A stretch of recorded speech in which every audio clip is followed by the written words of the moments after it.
yang dikhawatirkan akan terjadi sesuatu yang sangat tidak manusiawi, yang akan melanggar nilai-nilai kemanusiaan. Nah, apa kira-kira itu? Pembunuhan.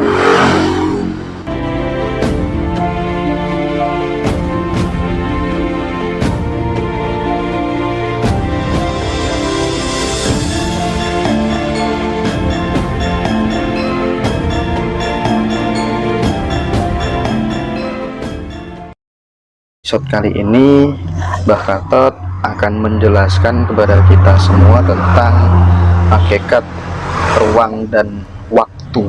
Saya persilahkan kepada Mbah Gatot untuk memulainya.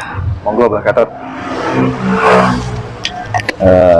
Ada satu yang penting yang belum disampaikan tadi tentang diperkirakan ya, dalam suasana di mana kita memasuki pada era yang disebut oleh para ahli itu bonus demografi itu. Bonus demografi. Ya, mungkin diperkirakan tahun 2050 itu.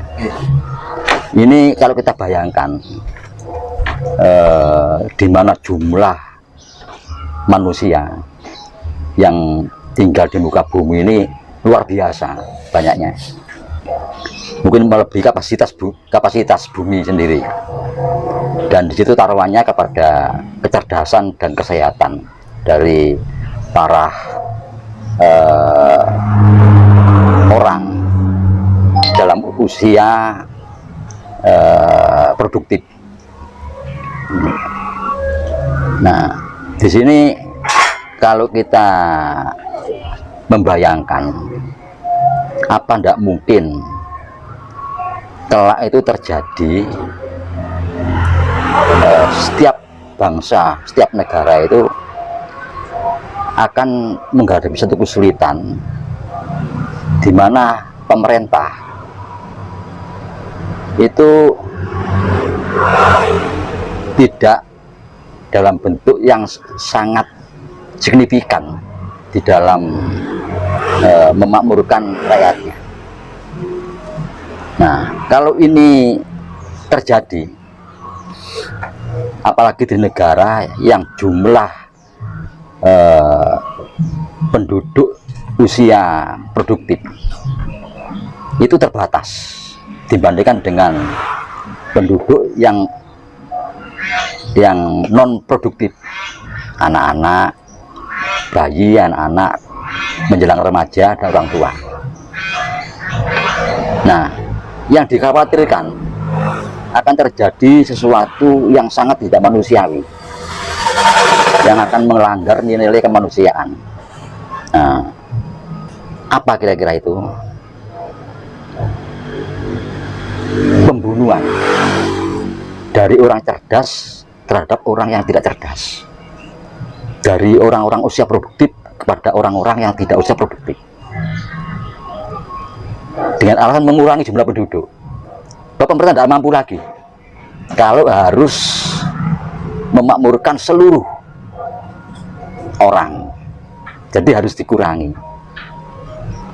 Nah, ini tidak mustahil, ini tidak terjadi.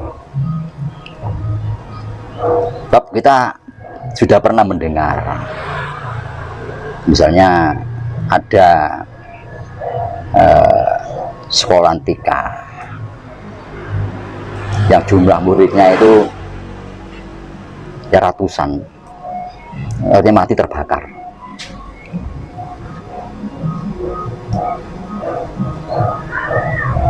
Jadi kelak itu akan berhadapan di setiap negara antara penduduk yang berusia produktif, usia istilahnya dalam usia angkatan kerja, ya, usia angkatan kerja, itu harus menanggung beban sekian orang di luar itu, yakni orang-orang tua dan anak-anak. Itu dimana disebutkan tergantung kecerdasan dan kesehatan dari penduduk-penduduk yang usia angkatan kerja itu. Tapi memikul beban semacam ini kan sangat dirasakan juga oleh pemerintah. Apa kita tidak khawatir pada saat itu akan terjadi orang-orang yang menjadi beban dibunuh, daripada menjadi beban pemerintah dan masyarakat secara umum, pengen dibunuh orang-orang tua yang sudah tidak produktif lagi, menjadi beban masyarakat, beban pemerintah, mungkin usia 65, 70, 80, ini menjadi beban. Nah, disinilah mulai kita sudah tidak lagi memperhatikan tentang nilai-nilai kemanusiaan. Itu sangat dikhawatirkan. Ini harus kita bayangkan keadaan seperti itu terjadi. Orang gila, daripada jadi beban masyarakat, dia harus makan, dia harus berpakaian, dan dia harus berpendidikan, lebih baik dibunuh. Orang bodoh menjadi beban orang cerdas, dia tidak produktif, lebih baik dibunuh. Ini kalau ini terjadi, kita semacam makan buah si malakama, dibiarkan menjadi beban, dibunuh, berubahlah peradaban manusia kembali menjadi orang-orang yang buas. Ini yang dikhawatirkan. Kita tidak khawatir dengan perpecahan, dengan latar belakang apapun sekarang ini, karena kita sudah mulai sadar bahwa kita ini harus rukun. Pelan-pelan kita sadar kita harus bersatu. Tapi tentang suasana semacam yang digambarkan oleh para ahli tentang 2050 ini, itu bisa terjadi. Ini yang perlu dipahami dan harus dikhawatirkan. Nah, paling tidak kita di Indonesia ini, kita harus bagaimana, apa yang harus kita lakukan, maka agar kelak itu kita semua menjadi sehat dan cerdas dalam usia apapun, usia berapapun. Itu yang kita harapkan, panjang umur, sehat dan cerdas, sehingga tidak menjadi beban orang lain. Ini yang kita ambil, jalan keluar yang kita ambil, jalan keluar yang kita ambil ini sebaiknya. Jadi kita tidak membagi manusia dalam bentuk angkatan kerja dan non angkatan kerja, enggak. Tapi bagaimana kita menciptakan hidup yang cerdas dan sehat. Ini yang penting, yang pokok. Nah, oleh karena itu kita coba kembali kepada paham kita masa lampau. Salah satu, kita harus memahami Dulur Papat Lima Pancal. Nah, di sini harus kita pahami secara tepat bahwa kita hidup ini jelas raga kita ini dari 4 unsur alam: tanah, air, udara, dan panas. Dan kita hidup di muka bumi ini harus selalu mengingat itu. Bentuk praktis yang rasional dari kehidupan kita sebagai makhluk, di mana bahan baku kita secara ragawi dari 4 unsur, kita setiap hari harus bersentuhan dengan 4 unsur itu. Kita harus menciptakan suasana ini segar udaranya, sehingga kita tiap hari menghirup udara segar. Kita setiap hari harus mengkonsumsi air dari sumber. Kita setiap hari harus terkena panas matahari. Kita setiap hari harus menginjak tanah secara langsung. Ini tidak boleh dihentikan ini. Kebanyakan kita satu ini yang lupa, menginjak tanah langsung.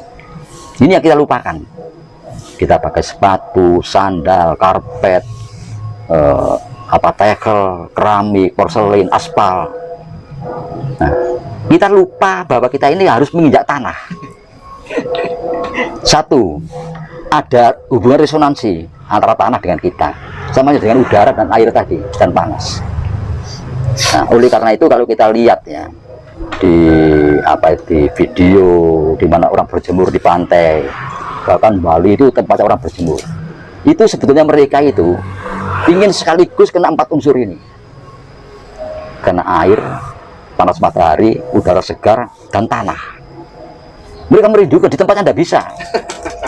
Sedangkan kita ilmunya dia tahu, Mbak. Tahu. Nah, kita jarang menyentuh tanah. Nah, ini bukan saya menganjurkan ya, atau bukan saya misalnya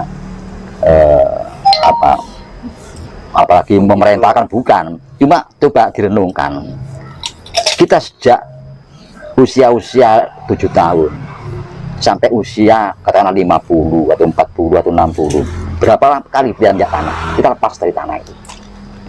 Nah, di sini kesalahan kita harus selalu menginjak tanah. Dan ingat, di dalam kita berolahraga misalnya, kita pakai baju ini sudah kimiawi, kita harus lepas ya. Pakai training itu sudah kimiawi, kita harus pakai celana pendek, kita olahraga langsung menginjak tanah. Jadi apa? Ini sudah peringatan dari para leluhur kita. Ini ngono berupa petelimo pancer, ojo ngerti kali, ojo ditinggalkan. Itu maksudnya itu. Kita tidak boleh lepas dari 4 unsur itu di dalam kesehariannya. Dan kalau kita lepas 1 unsur saja, tanah, loh, bagaimana kita mampu untuk bermeditasi, semedi, nembus kepada yang kita harapkan.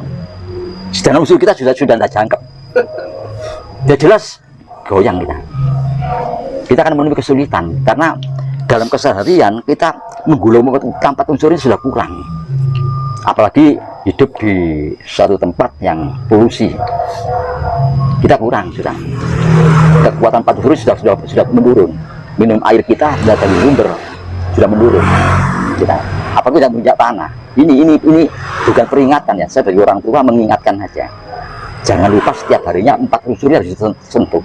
Minum air, injak tanah secara langsung. Iya, karena udara segar, panas matahari. Yang dilupakan tuh menginjak tanah. Ini pokok. Sebab apa? Tanah ini betul satu unsur dari 4 unsur ini. Tapi tanah itu mengandung 3 unsur yang lain. Tanah ini mengandung 3 unsur yang lain. Lengkap tanah ini. Unsurnya lengkap. Belum lagi gravitasi bumi. Ini yang sangat penting. Jangan meremehkan gravitasi bumi. Ini yang penting. Demi kita menginjak tanah kena gravitasi. Nah, kita menyebut tanah ini ibu pertiwi. Artinya apa? Ibu pertiwi akan mensupport kita, mengambil racun dalam tubuh kita dengan gravitasi ini, dan diisi dengan tenaga yang sehat, tenaga yang dibutuhkan. Itu gerakan ibu pertiwi ini. Nah, kita bilang ibu pertiwi, jangan diasosiasikan yang goib ya, bukan.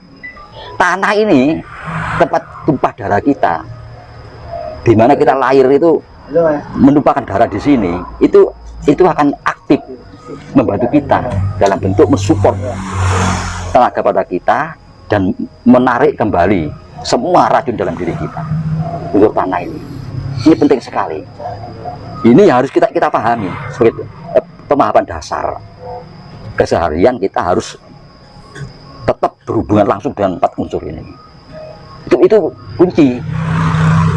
Nah, kalau kita lalu berbicara manunggalika polo Gusti sakan paran, tapi dalam keseharian kita sudah lemah, sirkulasi 4 unsur lemah pada diri kita. Nah, lantas unsur yang kedua, kita punya indera kita ini harus selalu kita fungsikan. Apa artinya? Kalau tidak memusnahkan indera sama dengan melamun. Nah, ini yang bahaya. Yang bahaya orang yang tidak memfungsikan inderanya. Misalnya kita naik sepeda motor di jalan, kita mestinya harus fokus kepada apa yang kita hadapi. Tapi kita melamun, itu namanya kita tidak dibarengi berupa petelimo pancer. Ini mananya tidak bersamaan dengan berupa petelimo pancer, karena ini indera ini. Nah, Oleh karena itu yang tadi saya sebutkan bahwa pituduh atau wisik ya, atau apa saja, ilham ya, tentang itu terjemahnya di situ, terjemahannya. Nah, terjemahan ini yang harus kita pahami dulu. Terjemahan berikutnya ini akan datang dengan sendirinya, bukan kita. Itu kehendak beliau sendiri. Tapi terjemahan awal ini ya harus kita pegang dan kita lakukan. Baru nanti terjemahan berikutnya akan muncul dengan sendirinya. Sama yang tadi dengan